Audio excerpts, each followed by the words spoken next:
एक ऐसा नाम जिसे सुनकर अच्छे-अच्छे लोग पसीने छोड़ देते हैं। मैं बात कर रहा हूँ एक ऐसे एंटिटी की जिसके बारे में आपको इस वीडियो के एंड तक जाते-जाते पता लगेगा। सो हेलो दोस्तों, स्वागत है आप सबका हमारी एक नई वीडियो में। इस वीडियो में मैं अविनाश राय लाया हूँ आप सबके लिए एक और नया हॉरर इंसिडेंट। तो चलिए बिना किसी देरी के आज का ये इंसिडेंट शुरू करते हैं। ये इंसिडेंट हमें रोहित ने भेजा है। रोहित जो कि दिल्ली में वीडियोग्राफी और फोटोग्राफी का काम करते थे। मतलब वेडिंग्स और पार्टीज में इनका फोटोग्राफी और वीडियोग्राफी का इन्हें कॉन्ट्रैक्ट मिलता था। और इनकी एक छोटी सी और इनकी एक छोटी सी शॉप थी जहाँ पर ये लोगों से कनेक्ट करते थे। आमतौर पर इन्हें जो ज़्यादा काम मिलता था वो शादियों में ही मिला करता था। लेकिन जब शादियां नहीं भी हुआ करती थी तब भी इन्हें नॉर्मल पार्टीज और फंक्शंस का काम मिल जाया करता था काफ़ी आसानी से। शनिवार की एक रात रोहित अपने पार्टनर के साथ या यूं कहें शॉप में जो उन्होंने एक लड़का रख रखा था काम के लिए उसके साथ एक शूट को ख़त्म करके घर आ रहे थे। तभी उनका प्लान बना कि आज क्यों ना हम बियर पिए।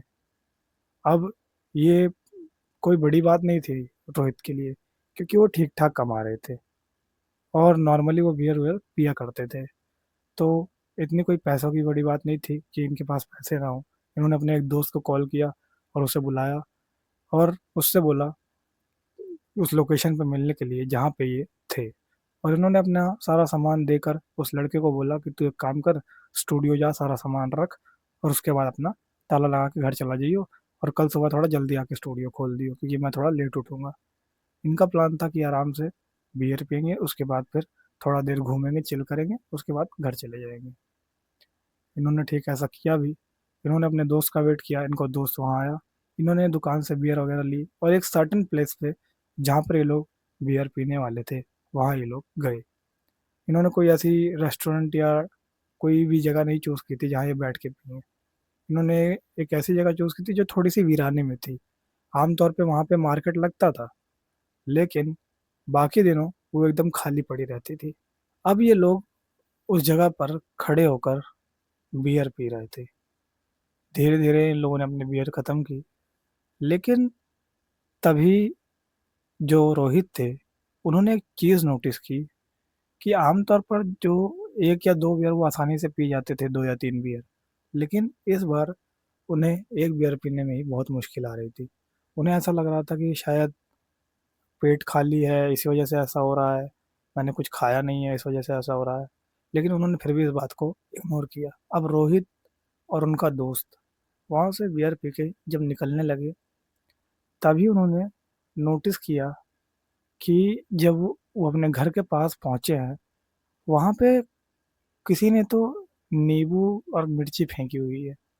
लेकिन रोहित ना तो इन सब चीज़ों को इतना मानते थे और उस टाइम पे वो थोड़ा नशे में भी थे।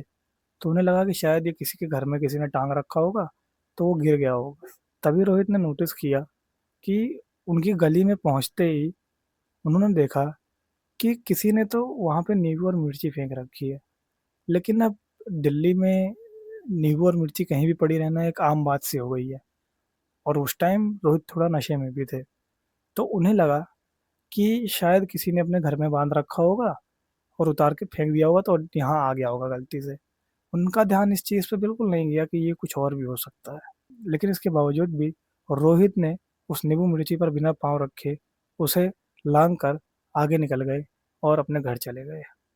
लेकिन अब जैसे ही रोहित घर पहुंचे और खाना वाना खा के लेटे और अपना काम जो भी उन्हें ख़त्म करना था, जो डाटा वगैरह ट्रांसफ़र करना था उस कैमरे में से या फिर यूँ कहें जो ड्राइव वो अपने साथ लेके आए थे कैमरे की उसमें, उसको करने के बाद वो अपना 12-1 बजे तक जब सोने के लिए गए तभी उन्होंने टेबल से उठते ही एक चीज़ महसूस की। उनका जो पैर है, उनका एक पैर जो राइट पैर था वो काफ़ी ज़्यादा दर्द दे रहा था और ऐसा लग रहा था कि अगर वो एक पैर के बल अगर एक बार कि अगर वो अपना लेफ्ट पैर हल्का सा भी ऊपर उठाएंगे तो वो तुरंत गिर जाएंगे। ऐसा महसूस वो वो दर्द इतना तेज था कि उसे महसूस करते ही वो तुरंत के तुरंत अपने बिस्तर पे गए और लेट गए। उनकी सांसें बहुत ज़्यादा फूल रही थी, लेकिन इन सब कुछ चीज़ों को उसने इग्नोर किया और रोहित ने सोचा कि शायद आज हमने बियर खाली पेट पी ली है, इस वजह से ऐसा हो रहा है। अब रोहित ने पानी पिया और उसके बाद सो गए। उस रात तो उनके साथ ऐसा कुछ खास हुआ नहीं कि उनको कोई सपना आया हो या कुछ और। लेकिन लगभग सुबह 4 से 5 बजे के करीब उनके सपने में कोई औरत आई, जिसने घूंघट मुंह पे अपने डाल रखा था और रोहित से कह रही थी कि तुझे महंगा पड़ेगा। बहुत ऊपर उछल रहा है ना तू देखता जा, मैं तुझे कैसे नीचे लाती हूँ। अब मैं आप लोगों को एक चीज़ और बता दूं कि रोहित के परिवार में उनकी मम्मी, पापा, भाई और एक छोटी बहन भी थी। अब रोहित को जैसे ही ये सपना आया, जैसे ही रोहित उठे अचानक से, उन्होंने देखा कि उनका जो छोटा भाई है वो उठ के जिम जाने के लिए जूते वगैरह पहन रहा है। और छोटे भाई ने रोहित को इतनी तेजी से उठते हुए देख लिया। और जैसे ही वो छोटे भाई ने रोहित को इतना तेजी से उठते हुए देखा, उसने रोहित से पूछा कि क्या हुआ भैया, गर्मी लग रही है क्या? तो रोहित ने उसे कुछ जवाब देना ज़रूरी नहीं समझा। उन्हें ऐसा काफ़ी चिड़चिड़ापन सा फील हो रहा था और काफ़ी गुस्सा भी आ रहा था। लेकिन अब रोहित की आंख जब सुबह खुली गई थी, उन्होंने चाय पी और उसके बाद दोबारा से सोने का फैसला किया। लेकिन इस बार उन्हें नींद काफ़ी अच्छी आई और उनके पैर का दर्द जो था वो एकदम गायब सा हो गया था। अब लगभग 10-11 बजे रोहित उठते हैं, नहा धो के अपने स्टूडियो की तरफ निकल जाते हैं। लेकिन रोहित ने बताया कि भाई अब क्या हो रहा था ना कि लगभग मैंने इस बात को 3-4 दिन तक अवॉइड किया, लेकिन ये बात मेरा पीछा ही नहीं छोड़ रही थी। मैं जब भी घर जाता, रात होती, मेरा पैर अचानक से बहुत बुरी तरह दर्द करने लगता। मैं उसमें स्प्रे करता, मूव स्प्रे करता और उसके बाद मालिश करवाता, बैंडेज बांधता, लेकिन उसके बाद भी मुझे आराम नहीं हो रहा था। और कहीं न कहीं मेरा काम में मन भी नहीं लग रहा था। ऐसा लग रहा था कि ये सब कुछ बेकार है। मैं बेकार में ये सब कर रहा हूँ, आराम से पड़ा रहता हूँ। अगर खाने को मिल जाएगा तो खा लूँगा, नहीं तो फिर ऐसा ही पड़ा रहूँगा। रोहित किसी भी चीज़ में अपना मन ही नहीं लगा पा रहे थे। और एक चीज़ और थी जो उनके साथ हो रहा था, वो था उनका गुस्सा आना। रोहित को आम तौर पे गुस्सा नहीं आता था, क्योंकि वो एक बिज़नेस पर्सन थे या यूँ कहें सेल्फ एम्प्लॉयड थे। तो इसी वजह से उसमें लोगों से डील करनी पड़ती थी और लोगों से डील करने के मामले में गुस्सा बहुत बेकार चीज़ होती है। ये बात रोहित अच्छे से जानते थे। लेकिन इसके बावजूद भी कुछ दिनों से उन्हें बहुत ज़्यादा गुस्सा आ रहा था और धीरे-धीरे जो है उनका कनेक्शन कटता चला जा रहा था लोगों से।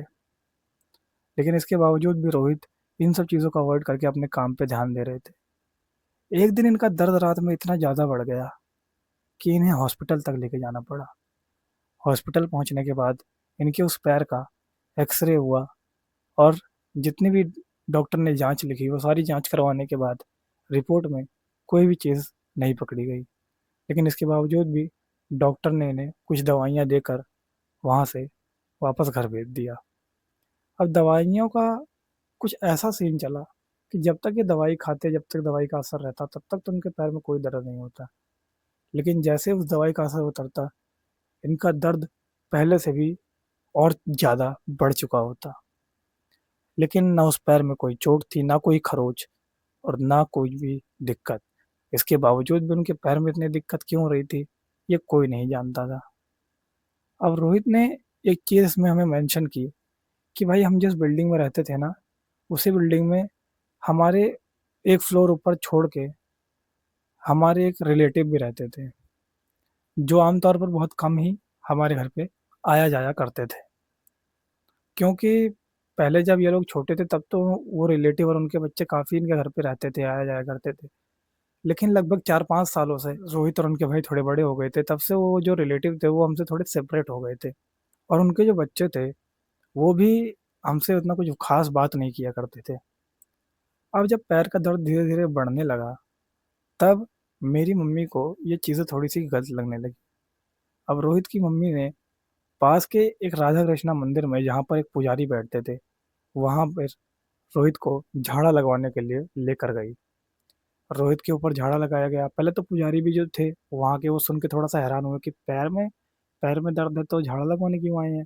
तब रोहित की मम्मी ने पुजारी को सारी बात बताई, और पुजारी ने उनसे कहा कि ठीक है, मैं झाड़ा लगा देता हूँ, ठीक हो जाएगा। झाड़ा लगाने के बाद पैर में काला धागा बांधा गया और लगा कि सब कुछ ठीक ही हो गया है। लेकिन ये शांति बस 2 से 3 दिन की थी। 2 से 3 दिन बाद जब रोहित एक रात अपने कमरे में सो रहे थे, तभी वहां से बहुत जोर जोर से चिल्लाने की आवाजें आने लगी। रोहित की मम्मी ने जैसे ही गेट खोला और अंदर जाके देखा, उन्होंने पाया कि रोहित अपने पैर को दांतों से काट रहे हैं। ये देखकर रोहित की मम्मी बुरी तरह डर गई और जोर जोर से चिल्लाना शुरू किया। और रोहित की मम्मी की आवाज़ सुन के रोहित के पापा और उनका छोटा भाई भी वहाँ पर आया। उनकी बहन, जो उस टाइम पर वहाँ मौजूद नहीं थी, वो अपने किसी रिलेटिव के पास गई हुई थी। और रोहित के घर वालों ने देखा कि रोहित की ये हालत हो गई है, और उन्हें जल्द से जल्दी हॉस्पिटल ले जाया गया।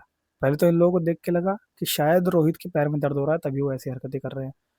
जैसे ही रोहित हॉस्पिटल पहुंचे, तुरंत ही उन्हें बेहोशी का इंजेक्शन दिया गया, और उसके बाद उन्हें बिठा दिया गया एक जगह, और मतलब और उसके बाद उन्हें एक बेड पर लिटा दिया गया। सुबह उनकी आंख खुलती है, लेकिन सुबह सब कुछ नॉर्मल था। रोहित को देखकर लग ही नहीं रहा था कि वो एक रात में एक ऐसी परिस्थिति से गुजरे हैं जिसमें उनकी जान भी जा सकती थी। अब रोहित को सुबह सुबह इनकी मम्मी और इनके भाई ने जो चीज़ें बताई, वो सुनकर यकीन तक नहीं हुआ कि रोहित ने रात में ऐसा कुछ किया है। लेकिन फिर भी चीज़ों को आया गया किया गया, और उसके बाद रोहित 2-3 दिन बेड रेस्ट करके वापस से अपने काम पे लौटे। लेकिन इन सब बीच में एक चीज़ थी जो रोहित ने नोटिस की, कि जब से रोहित को हॉस्पिटल से डिस्चार्ज करके लाया गया था, वो जो रिलेटिव थे जो उनके यहाँ बहुत कम आते थे, अब उन्होंने धीरे धीरे इनके यहाँ आना स्टार्ट कर दिया था। हर चीज़ में इंटरेस्ट लेना शुरू कर दिया था। पहले तो रोहित को सब कुछ नॉर्मल लगा कि हाँ, शायद हो सकता है मेरी तबीयत खराब है तो मुझे देखने आते हो। लेकिन फिर रोहित की मम्मी को धीरे धीरे डाउट हुआ, और डाउट होना इससे शुरू हुआ क्योंकि जब रोहित अपने शॉप पर रहते थे, तब उनके वो रिलेटिव, या यूँ कहें रिलेटिव की वो मम्मी आया करती और रोहित के कमरे में काफ़ी काफ़ी देर तक बैठा करती। अब रोहित की मम्मी ने डाउट करके काफ़ी जल्दी इन सब चीज़ों के खिलाफ एक्शन लिया, और शायद उसी वजह से रोहित हमें ये इंसिडेंट भेज पाए, या यूँ कहें जिंदा बच पाए।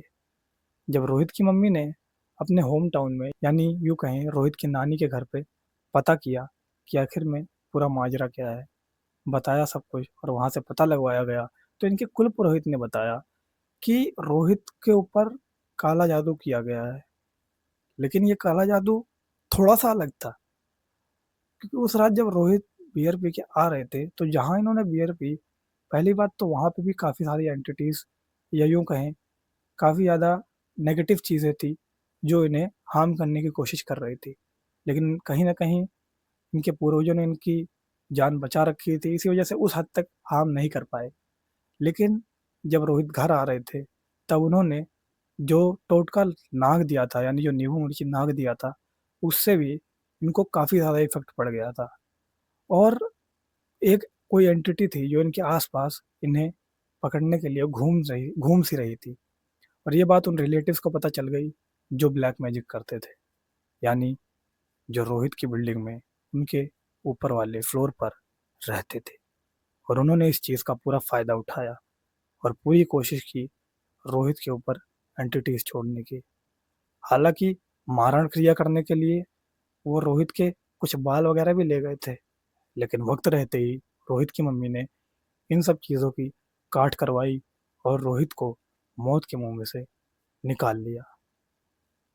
दोस्तों, इसीलिए कहते हैं कि हर बार ज़रूरी नहीं कि आपको नुकसान एक ही जगह से पहुंचे, कई बार नुकसान कई जगह से एक साथ भी आ सकता है। तो दोस्तों, ये था हमारा आज का एक छोटा सा इंसिडेंट, और अगर आपके पास भी है ऐसा ही कोई इंसिडेंट तो आप हमें लिख कर भेज सकते हैं हमारे दिए गए इस नंबर पे, और डिस्क्रिप्शन में दी गई किसी भी इंस्टाग्राम आईडी पर। तब तक के लिए मैं अविनाश राय आप सबसे विदा लेता हूँ। और याद रहे, डरना मत।